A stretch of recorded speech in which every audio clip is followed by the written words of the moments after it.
West Virginia University. Go Mountaineers! Woo! Okay, so today I want to talk about dreams. But before I do that, I gotta talk about these Mountaineers, man. Like, where do I start? I haven't watched college basketball since, I would say, 2013.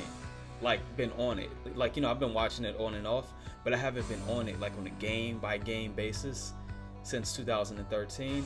And that was around the time when West Virginia University had Kevin Jones. So, you know, it was exciting because Kevin Jones, you know, he came from where I came from, which is Mount Vernon, New York. Well, I was born in Mount Vernon. I was raised in Yonkers.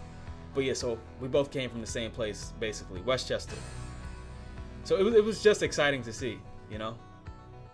But they recently lost their conference final because they're in the Big 12 conference. They just lost the Big 12 championship game, and I was like, yo, what the fuck? Like, I haven't watched a single game all season, and the one game I watch, you lose? Like, come on, man. And they were ahead at so many different points of the game. It came down to, like, the last, I would say, 4 minutes is when the other team, Kansas University, gained like a 10-point lead on them.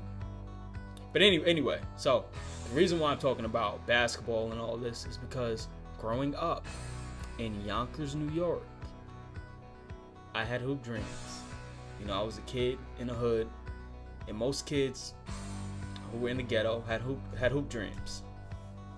Like, I remember so many different instances where I had my dreams shattered. I mean, completely shattered. It is just, that is so annoying. I hope you didn't just hear that motorcycle. But anyway, so I had my dreams completely shattered. And so here's how.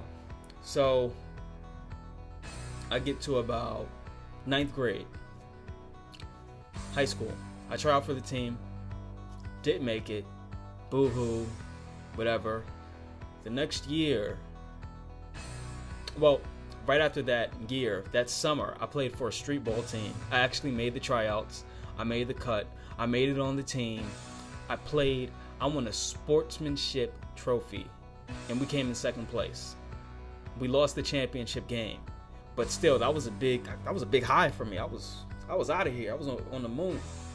So right after that, I tried again in 10th grade for JV. Didn't make it. So I didn't make JV 2 years in a row. 11th grade, I try out. I don't make it. I know you guys are like, well, you probably weren't good at basketball. You should have given up that dream. You know, it was a long shot. But no, I didn't make it 9th, 10th, or 11th. Then 12th grade, I'm like, this is my year. By this time, I could dunk. Like, I can't palm a ball. So when I would dunk, I would cradle the ball, like right here, and come around the side of the hoop and yam it. Now, I'm about 5'10", and at the time, I must have been about 5'7", 5'8". So I was able to dunk at about 5'7", just I have crazy ups. Genetics, I guess, I don't know. But I used to do like a lot of workouts at nighttime too. I would do like 100 side lunges, 100 one-legged squats, 100 squats. And I did this for months. And I worked on stretching my hamstrings. I did a whole bunch of stuff. Like, I wanted to be an elite player so badly. I had a great physique at the time. You know, I'm still in pretty good shape, but I could be better. I'm not going to lie, guys. I've been slacking, you know, eating a pack of Chips Ahoy a day. But so anyway, so I get to 12th grade. I'm in the 12th grade. I go to tryouts. I make it to the very last tryout, right? I'm at the very last tryout. Last day, final cut. Right? Let's say this is the day before final cut. The day before the final cuts, my cousin comes over to my house We're chilling. Then there's the final cut the very next day. I didn't have bus fare. Now at the time, I was living in Mount Vernon, but I was going to school in Yonkers. And from where I lived to where the school was about 5 miles. So I didn't have bus fare. Do you know that I walked 5 miles to go to that last day of tryouts? So I walked there. Then when I get there late because I had been walking 5 miles. So once I get there, the coach is being a complete dick. And he says, well, you didn't get here, so you're going to have to do a few laps around the court. So I do laps around the court for an hour. A whole hour after walking 5 fucking miles. I have to run laps. And then after that hour of my running, tryouts were over. So I didn't even get to play basketball at all. And after that, I had to walk another 5 miles back home. It was a complete disaster. I was pissed off. I wanted to kick somebody's ass. And plus I was young too. I was in really good, I'm telling you, I was pretty beefy at that time. But, beefy. I was pretty brolic. I'll say brolic. God damn, beefy. That sounds so disgusting. But that really hit me hard. Then I still didn't want to give up on my dream. Because I knew that this is something that I could do. So, previous to this, I forgot to mention, when I was in the 11th grade, I was living with my, I want to say, egg donor, because she wasn't really much of a mother, and her boyfriend, and my little sister, well, half-sister. I call it half-sister. We got the same mother, 2 different fathers. You're a half-sister to me. I don't, whatever you do in your house is what you do in your house. That's a half-sister to me. So my half-sister. So I have my 2 trophies from when I played street ball in that summer between 9th and 10th grade. So I had a 2nd place trophy for the 2nd place championship, and I had a sportsmanship trophy because I was the most improved player, and I was the only player who didn't complain about everything. I ran, I constantly practiced, I did what I had to do, I got the job done, and I did the work. So anyway, in 11th grade, my trophies that were in the closet, mind you, my trophies are in the closet. That, I'm just trying to paint a picture for how bad that home situation was when I was living with my egg donor. So my trophies are in the closet. She breaks my trophies accidentally and then laughs about it. To her, it's funny. Like she's just sick. There's something wrong with her. I don't get it. I don't deal with her. I haven't spoken to her in years. So flash forward. I didn't make the team in 12th grade. I had a friend who played for Mount Vernon High School. His name was Vaughn. I'm not going to give his last name, but he also played for LIU. He played Division I ball. I played Vaughn one-on-one. I'm like, I'm just as good as you, man. By the way, Vaughn is 6'6". He's a star player on Mount Vernon High School's team. Kid is a straight baller, straight annihilator. We played one-on-one to 21. He beat me by 1 point. The score was 20-21. You know how he beat me? He dunked the ball. He got tired of playing defense. Like, I was at the top of the key. I shot. He got the rebound. I ran to try to stop him from dunking. He dunked on me. I'm not gonna lie, I got dunked on. But he was 6'6". He played for Mount Vernon High School. He played D1 ball, and on top of that, he only beat me by 1 point. 1 point.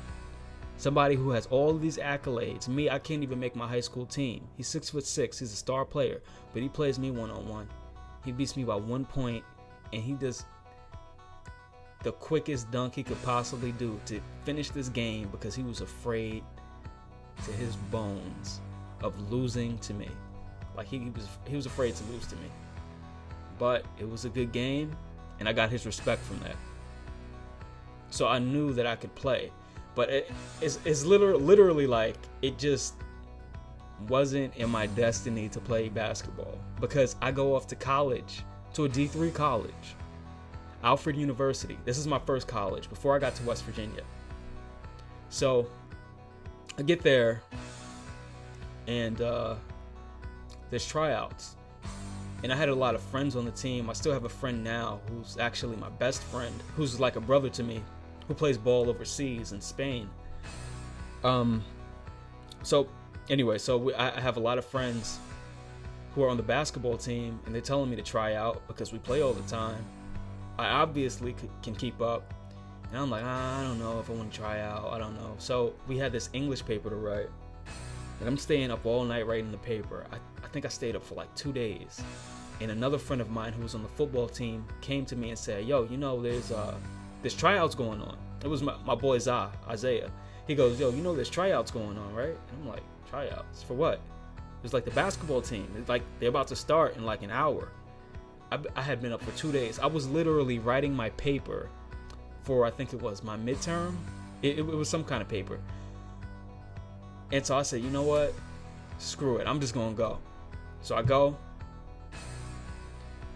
I had zero energy. I mean, absolute zero. I was running on E. And I didn't make myself look bad, but it wasn't good enough to make it on the team. And at that point, I just said, you know what? Screw it. I don't care about basketball anymore. It's in my past. I'm in college now, and I'm on to bigger and better things. So, did I let that dream die?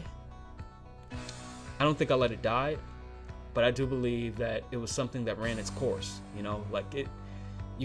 If you're pursuing a profession in sports, you're not going to be doing it forever.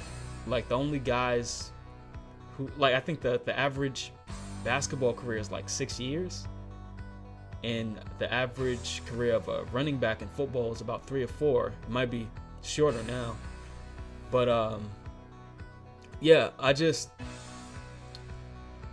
I realized where I was in my life. I realized what I had to do to get to, if I wanted to pursue a professional career, how much ground I needed to cover. And I also realized whether or not if I was passionate about this as I was when I was younger. And I wasn't passionate. I didn't really care at that point. So I'm just trying to tell you that if you have hoop dreams, or if you're pursuing a career in sports, you have a certain amount of time to accomplish what you're trying to accomplish. That's whether if you're at the top like LeBron James, or if you're at the bottom of the barrel like me. So if you're going to do what you want to do, if you want to pursue this career in sports, go balls to the wall. Don't BS. Go hard. If you got to get a personal trainer, get a personal trainer. If you got to wake up early in the morning to shoot on the court, do that. Because you only have but so much time that you can do this, and but so much time to gain somebody's attention who can actually place you somewhere important. Now, that's what I learned. And also, this is just one thing. We live with, the average human lifespan is, I think, 70 years. So you have 70 years to do whatever it is that you want to do while you're here on this planet. So that could be in business, it could be athletics, whatever, music. So you don't have to be stuck on one thing. You don't have to have your mindset on, I'm just going to play basketball and that's going to be my life and that's it. And then when you get to a certain point and you find out that you can't play anymore, say, oh my gosh, what am I going to do? How am I going to live my life? So I'm just saying, have options and have a contingency plan. But still, you can do whatever you want to do. Whenever you pursue any type of dream, just weigh the cost. So take inventory of your resources and your time. And that's it. This was Talking with Tanner. I enjoyed talking with you. I hope to soon bring you more dynamic content. And I'll try to stop talking with my hands so much, like this and that. But yeah. So like, subscribe, comment, and see you next time. Peace!